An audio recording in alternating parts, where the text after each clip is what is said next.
وصفة ميني بيتزا بعجينة قطنية تجي بزاف بنينة خفيفة.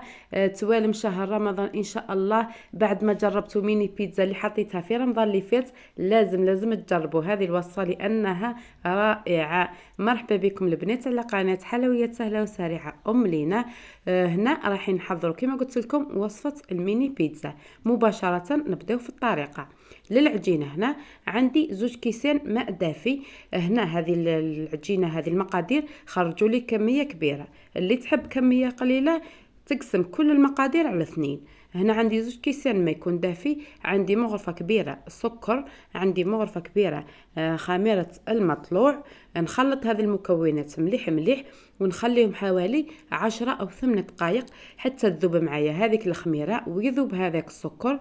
ومن بعد راح نضيفوا باقي المكونات كما راكم تشوفوا هنا، نغطيهم ببلاستيك ونخليهم يرتاحوا. كما راكم تشوفوا هنا بعد ما ارتاحوا هذيك السكر وهذيك الخميرة ذابوا، نحي هذاك البلاستيك نخلطهم شوية برك ونبدأ نضيف باقي المكونات. هنا كما راكم تشوفوا نخلطوا المكونات مليح وراح نضيف الملح ضفت نص مغرفة كبيرة تاع ملح، يعني جاتني مقدار مضبوط. ضفت عليها بيضة كاملة، وعندي نص كاس زيت. انتم اذا درتوا نصف المقادير البيضة هذيك خلطوها وديروا نص الكمية نتاعها. كما راكم تشوفوا نحل هذاك البيضه مليح ونخلط المكونات حتى يندمجوا مليح مليح. وراح نبدا نضيف الفارينه، نمد لكم ثاني مقدار مضبوط نتاع فارينه. بالنسبه للفارينه راح نضيف كما راكم تشوفوا 4 كيسان نتاع فارينه. الكاس يكون ممسوح. هنا بعد ما تضيفوا 4 كيسان نتاع فارينه رايحين تخلطوا باليد تاعكم مليح مليح حوالي 3 أو 5 دقائق، لأنه هذه العجينة بدون دلك وبدون عجن راح نعجنوها في هذه المرحلة، يعني ندخلوا لها الهواء باه تجينا خفيفة. هذه المرحلة مهمة في عجينة البيتزا أو الميني بيتزا. هنا شوفوا بعد ما درتها هكذاك حوالي 4 دقائق ضفت لها نص كاس تاع فارينة، يعني مقدار الفارينة بالإجمال درت 4 كيسان ونص. دهنت اليد تاعي ولميتها بالزيت. تحصلوا هنا على عجينه تكون تلصق. هذا هو يعني السر اللي يخليها تجي خفيفه. اذا درتوا عجينه متمسكه راح تجيكم يابسه لعجينه البيتزا.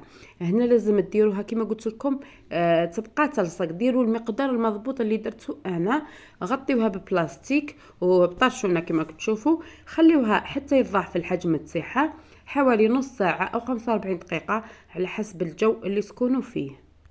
وهنا كما راكم تشوفوا يعني بعد ما ضعفت الحجم تاعها راح نهبط لها هذاك الخمر تاعها. شوفوا هنا راهي تلصق. انا يعني حبيت نخلي لكم هذا المقطع باه تعرفوا ان العجينه تلصق، وهذا هو السر تاع الخفه نتاعها.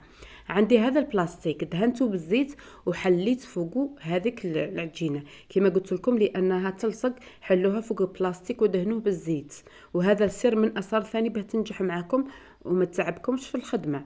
طبعتها بهذا الطابع الدائري، يعني الحجم كل وحده كما تحب يعني الحجم تاع الميني بيتزا اللي تتحصل عليه. بالنسبه للبلاطو دهنته هو ثاني بالزيت وراح نحط فوقه هذا الدوائر تاع العجينه. وبالنسبه ثاني اللي تحب يعني ديرها عجينه قرصه كامله تاع بيتزا ثاني فقط تحلها في بلاطو يكون دائري، يعني الطريقه يعني سهله جدا. هنا شوفوا عاود حليتهم شويه لانه تتقلص معكم شويه. عاودوا فقط افتحوهم باليد تاعكم شويه برك واثقبوهم بالفرشيطه بهذا الشكل. وبالنسبه لاصوص تاع الطوماط كنت حضرتها معكم في رمضان اللي فات في الميني بيتزا، يعني كامل جربتها ونجحت معكم. يعني ديروا كلش مع بعضه، طماطم بصل شويه توابل زيت ثوم كلش ديروا في الكوكوطه تسكروا عليها بلا ما تضيفوا الماء حوالي 15 دقيقه وتحلوا عليها وتميكسيوهم. تتحصلوا على هذه لاصوص. كي تميكسيهم ثاني صفيوهم وعاودوا خليوها تغلي شويه في المقله او في اي حاجه حتى تعقد معاكم. يعني ارجعوا راح نخلي لكم الوصفه بالتفصيل في الفيديو تاع الميني بيتزا اللي حضرته معكم من قبل. هنا بالنسبه للتزيين عندي زيتون خضار شويه فرماج، عندي الدجاج مرحي والجبن كما راكم تشوفوا فرماج تاع البيتزا. زينتها بشويه زيتون اسود، ندخلها للفرن. شعلوا على اقصى درجه تكون في الفرن تاعكم. من الاحسن تشعلوا من الاسفل والاعلى مع بعضهم. اذا ما تشعلش هبطوا البلاطو تاعكم من الاسفل كامل، قسمه تتحمر، وعاودوا طلعوه للاعلى كامل وحمروها شويه برك في الاعلى. وهنا كما راكم تشوفوا بعد ما طابت معايا، شوفوا البنات صدقوني من اروع وصفات البيتزا كنت حضرتها معكم المره اللي فاتت. وهذه العجينه ثاني صدقوني انا ما نبدلهاش، تجي قطنيه، تجي خفيفه، تجي بزاف بنينه. ننصحكم تجربوها. وماذا بكم تخلوا لي تعليق، خلوا لي ارائكم في التعليقات، خليوا جيم في الفيديو.